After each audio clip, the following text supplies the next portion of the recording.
Hello, everyone, and good afternoon. This is attorney Elsa W. Smith, your Maryland estate planning attorney. Welcome to another episode of Women Winning Wednesdays.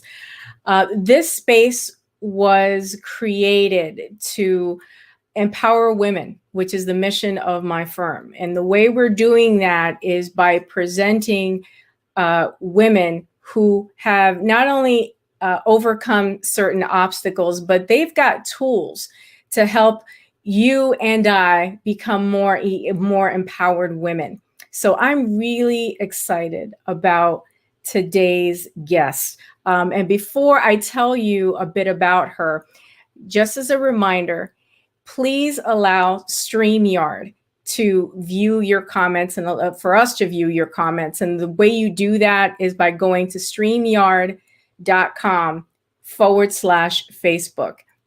That's StreamYard.com/Facebook.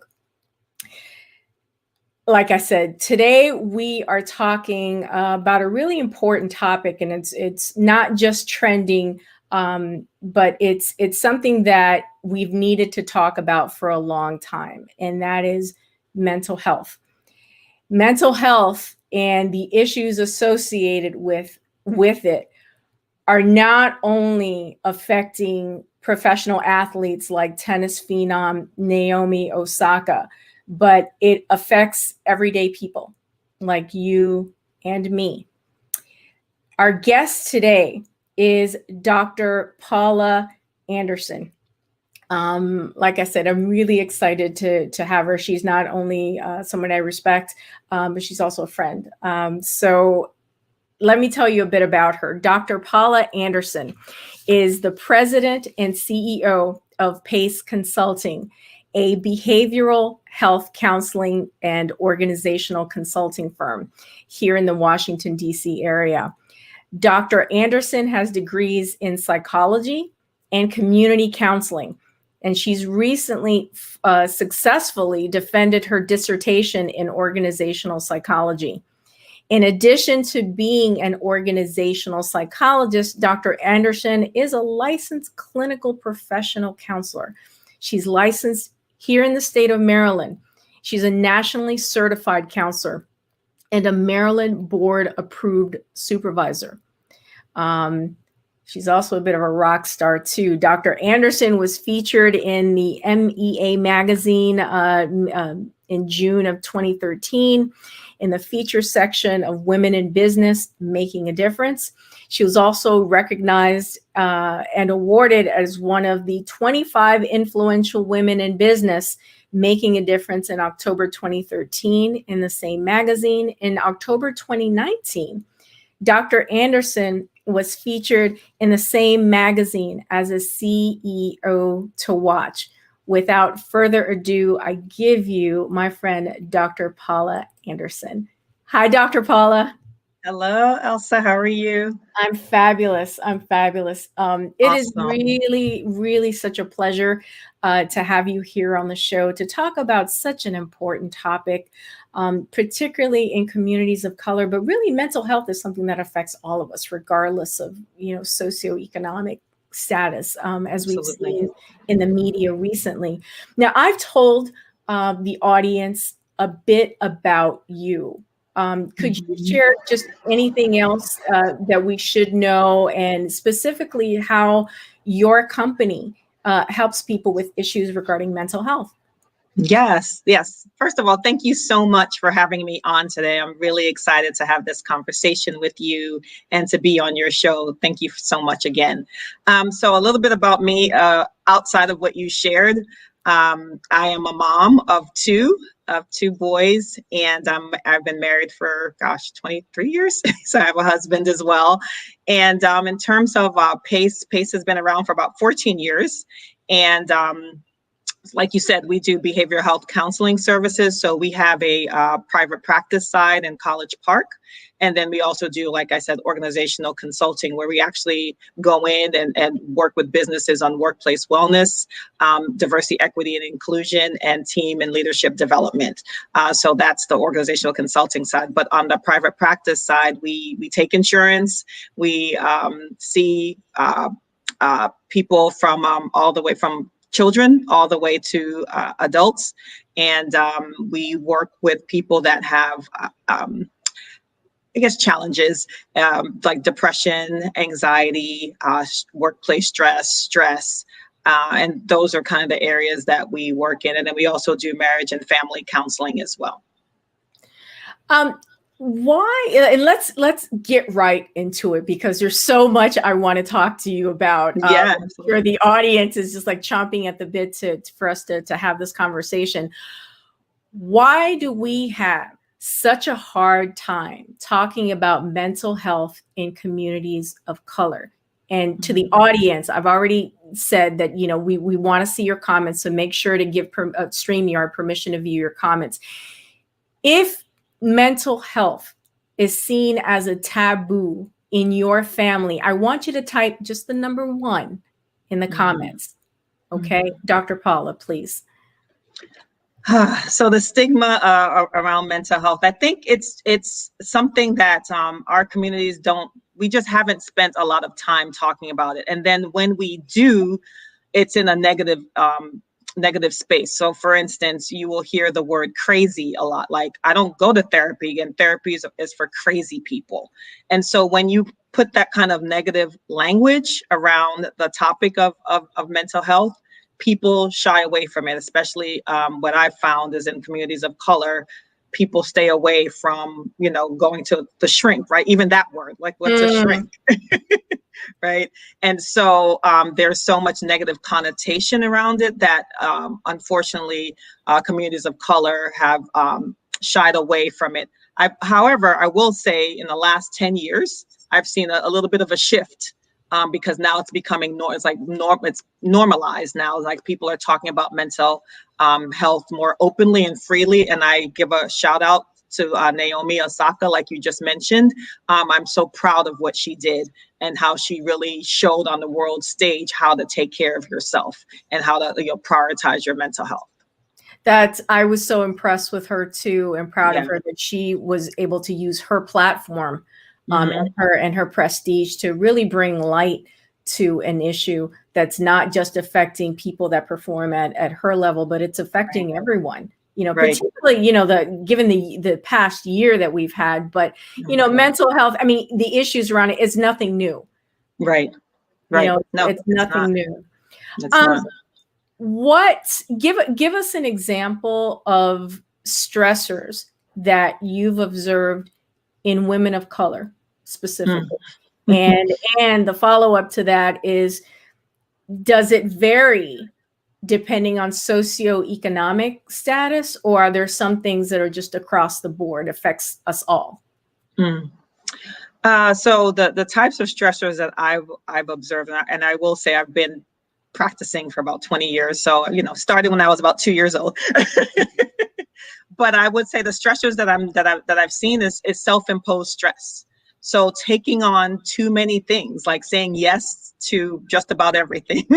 And what happens is that while it may seem like a good idea at the moment, you're piling on too many things at one time. And so it's self-imposed because no one is making you do that.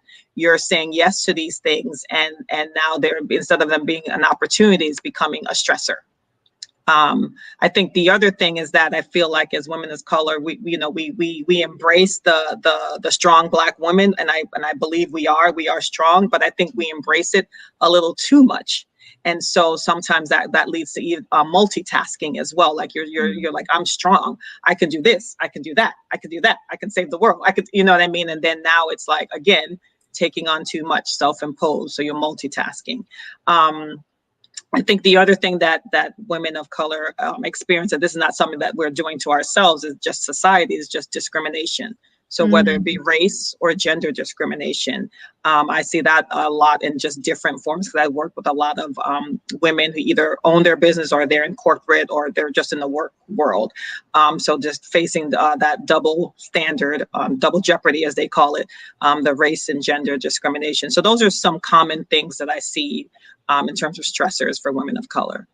Do you, and this just came to mind while you were talking, but like, you know, often, and I've personally experienced this myself, like microaggressions. Oh, yeah. That they build up, and, you know, you may brush it off, but it actually takes a toll on you physically, doesn't it? Oh, absolutely. Absolutely. And it could lead to psychological distress, which is, we can talk about that another time. My dissertation was about that, about like psychological distress and, you know, what women of color face in the workplace.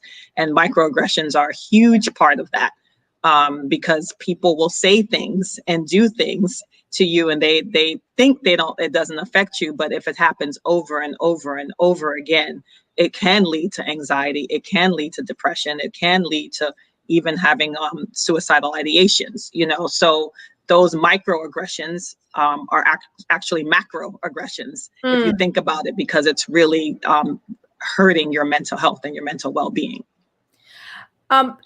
Since you've mentioned all the things that you've mentioned, what are some signs that we need to look out for, that, hey, you know, it may be time for you just to talk with someone?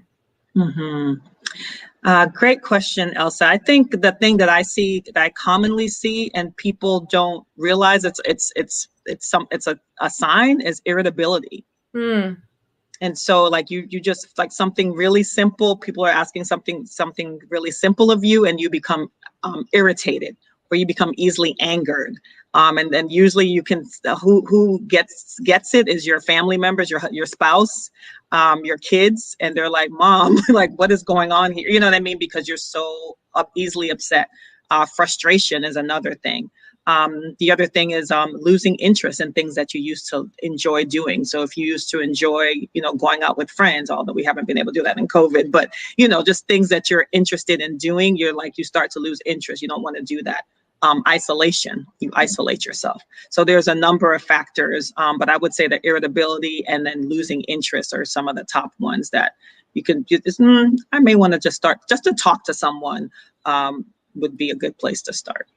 Now, let me counter, because somebody might say, look, Dr. Paula, I'm just having a bad day. I don't need to talk to a therapist. I'm just having an off day. Right. What, you know, is there a difference between just being a little off because maybe you didn't get enough sleep, or, you know, it's that time of the month or whatever? I mean, just to be real, you know, as women, what is there something more to that? Something that will distinguish, like, yeah, I probably need to call someone like Dr. Paula, you know, in her office because this is not going well, versus I just need to get more sleep. Yeah, no, great question. And yes, we all have bad days. We actually have bad weeks, right? Yeah. And that's okay. Like, that's normal. That's life. But I think it gets to the point where when it's chronic, when it's like every day, and it starts to affect your family, or it starts to affect work, or it starts to affect, as what we call it in the mental health world, activities of daily living. So if it's affecting your sleep constantly, or it's affecting your eating, or it's affecting you, do you see what I'm saying? It starts to disturb the things that you normally do on a normal basis. Then that's the time when you're like, okay, I may need to look into this. But yes, we do have bad days, bad weeks, and that's okay. It's all good. But when it starts to affect just your normal life functions, then that's something to really look out for. You know, you and I talked off camera about some fairly recent experiences with trauma that you had.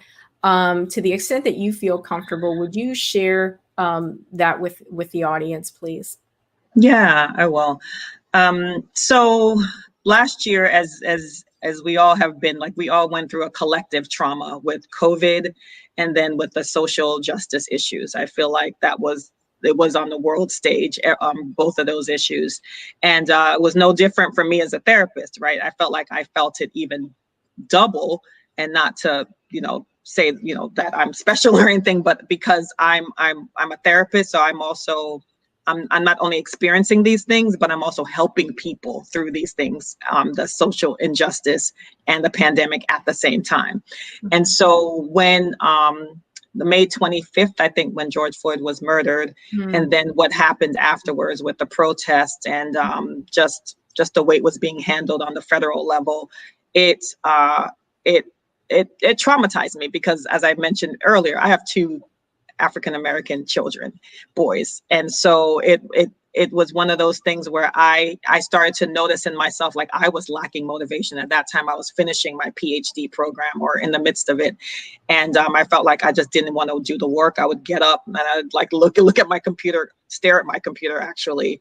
And I just wasn't feeling it. I was like, it was literally too much to handle. And the news, I tried to turn off the news, but then you have your phone, so something pops up on your phone. Right.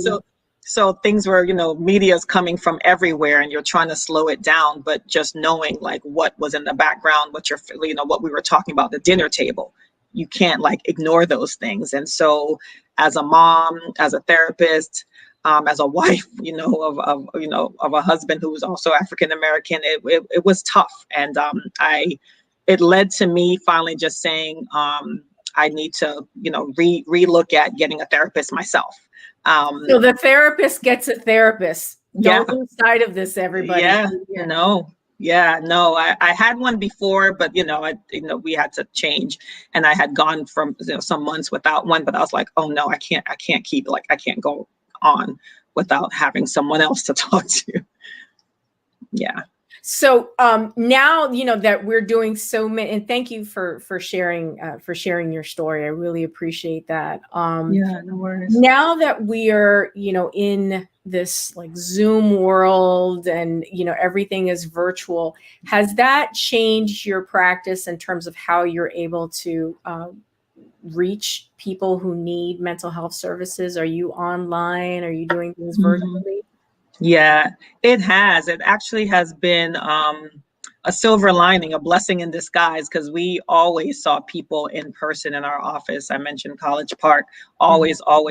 And we, as a therapist, I knew that was telehealth, but it was not something that I thought too much about, right? And then come March 16th, exactly, I remember the day of 2020, I'm like, we got to figure this out. Yep, same here. Yeah. Oh yeah. It's like we're in business, and we cannot go out of business now. And so we quickly figured it out. I had to purchase some new platforms, and we are fully telehealth right now. We're not seeing people in the office just yet, but our whole practice is online, on Zoom, every day, all day, even weekends. Do you find that you're able to reach even more people now that you're virtual? Yes. We are seeing people. Before, we would see people like Montgomery County, Prince George, local. Now we're seeing people all over the state, and we are also seeing people outside of the state. So in other states as well, we're also seeing clients. And so it definitely has grown our practice in ways that I just didn't think of pre-COVID. So, yeah. When people, because I've seen the ads on like my Facebook stream and stuff about like telehealth, and get just find a therapist online. You don't even have to leave your home.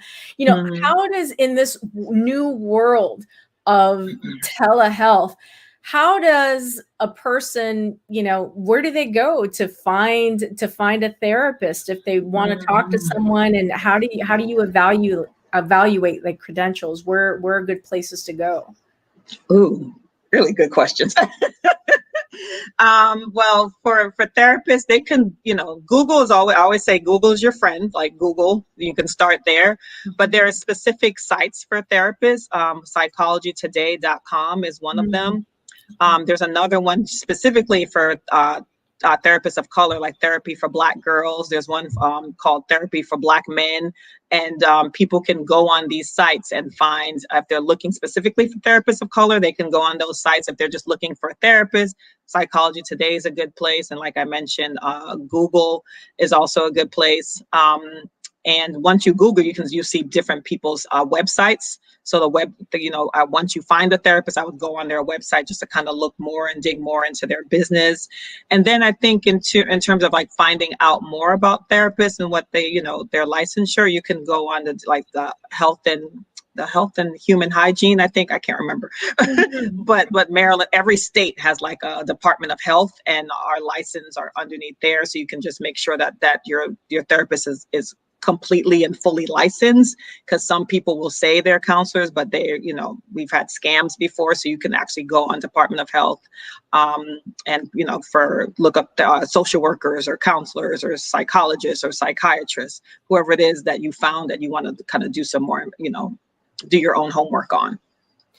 Dr. Paula, and would you just please tell, not just, professional women like myself and many of the ones that are listening, but every woman, who's listening to this, that, and it's more powerful coming from you than from me, because you're the expert, that, juggling family, trying to self-care, trying to, be a wife if you're married, and children and business and everything else, that it's okay not to be okay. Oh my gosh. Yes. Yes, absolutely. It is okay not to be okay. It is okay to just sit in your pajamas all day if you need to for a day or so. You know what I mean? It's okay. Like we've been through so much, Elsa. The fact that we've come through 2020 and the fact that we're both of sound mind right now is huge. That just shows that we are resilient as people. It's huge. But some days are not going to look like this, where we're having like a healthy discussion. Some days you just want to be in your pajamas. You just want to be in your pajamas, and guess what? That's okay.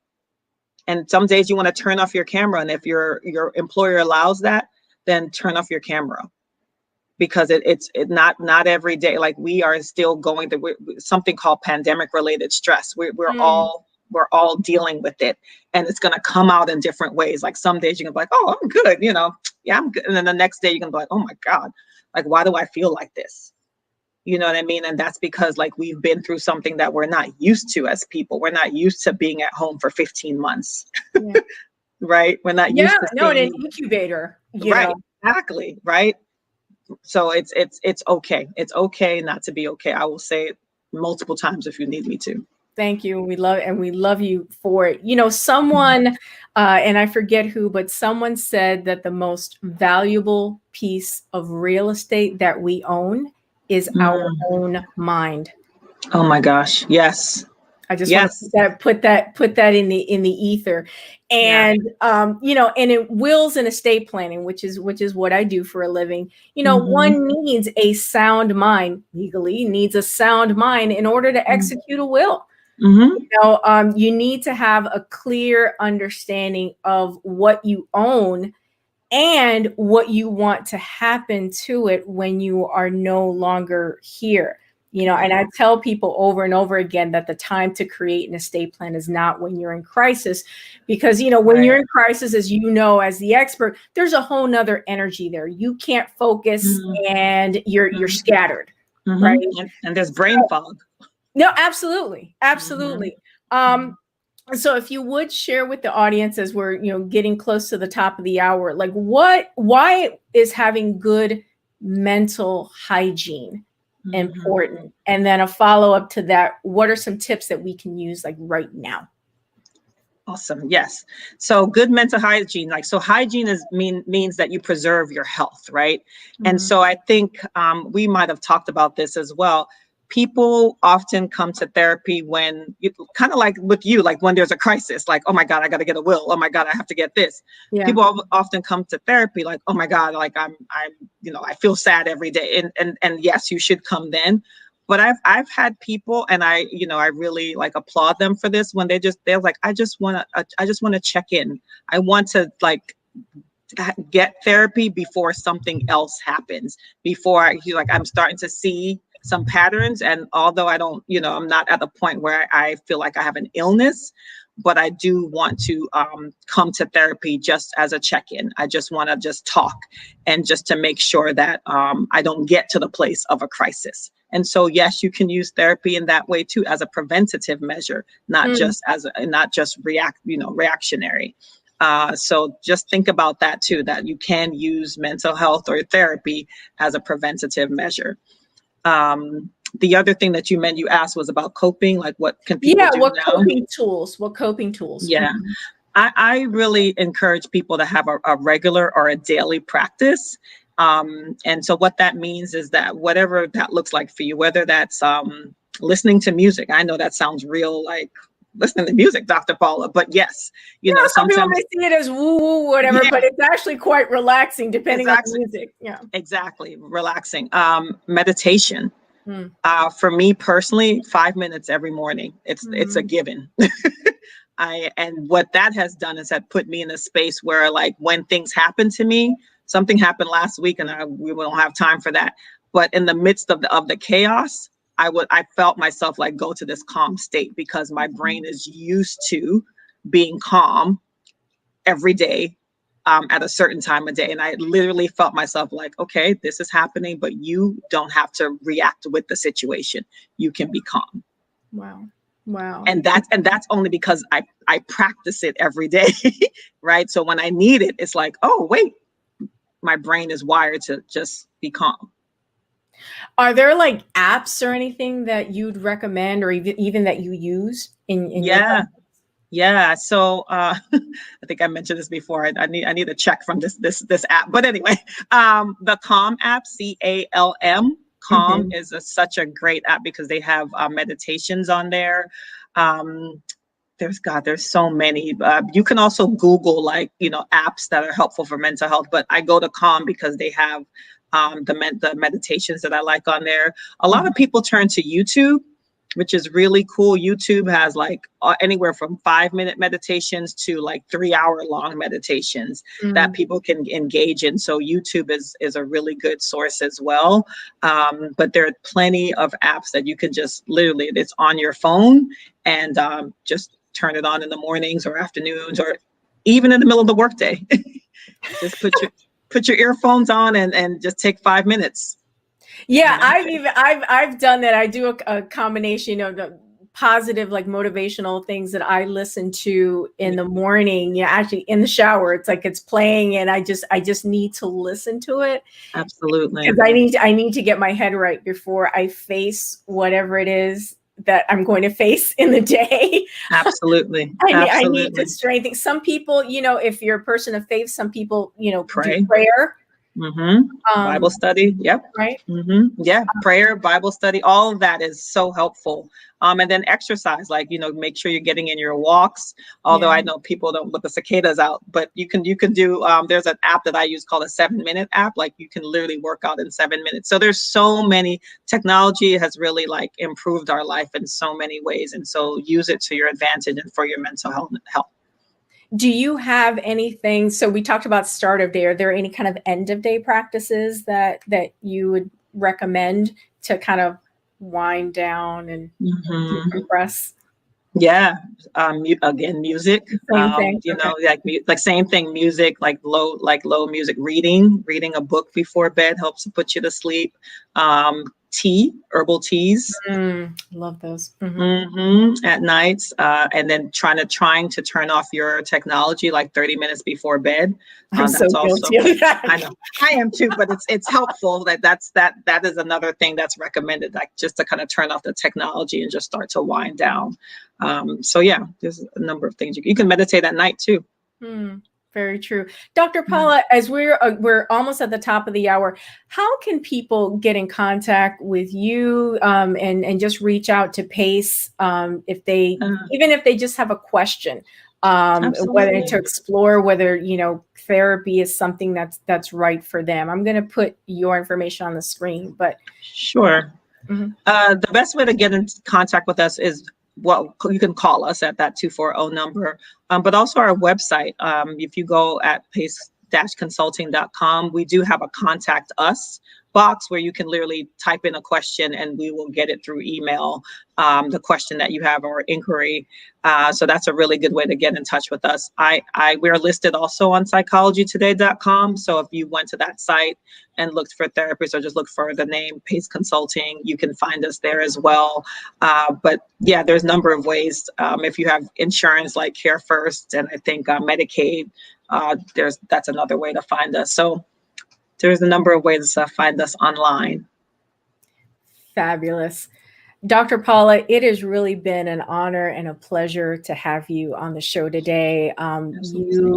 Just this brief conversation, I'm sure, has been a blessing to folks who, have maybe it's more than just having a bad day. If it's a series of bad days, you're saying, hey, you may want to just reach out, and it's okay.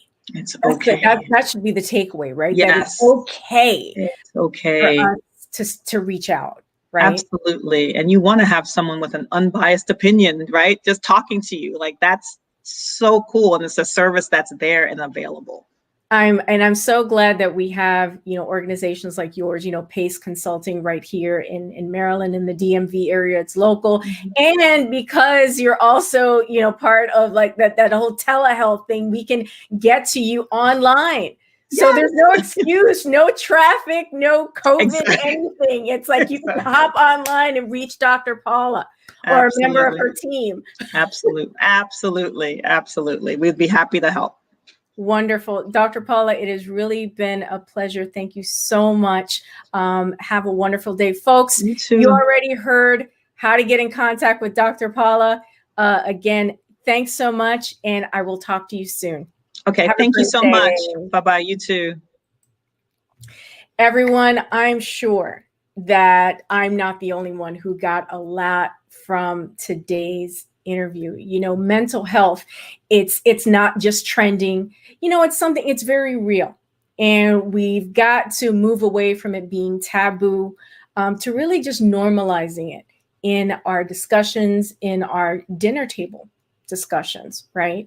And we've also talked about how mental health and wills and estate planning are related. There's an intersection there. I, as an estate planner, I need you to be clear. I need you to be mentally healthy to make the decisions that we're gonna need to make in creating your estate plan.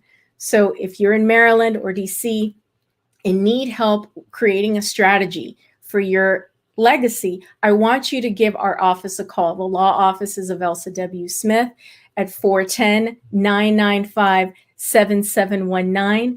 You can reach us on our website at elsawsmithlaw.com. And we are all over social media at Elsa W. Smith Law. Again, this is Elsa W. Smith, your Maryland estate planning attorney. Thank you so much for your time. And share this video with your friends and loved ones. And if you catch this on the replay, make sure and put #replay on the comments so we know that we're reaching you. And if you have any questions or comments about today's show, put that also in the comments. I want to know that guests like this and the topics that we're talking about today are really resonating with you. So I look forward to seeing you each week here on Women Winning Wednesdays. I'm Elsa W. Smith, your Maryland estate planning attorney. Thank you so much for watching, and I'll see you next week. Take care.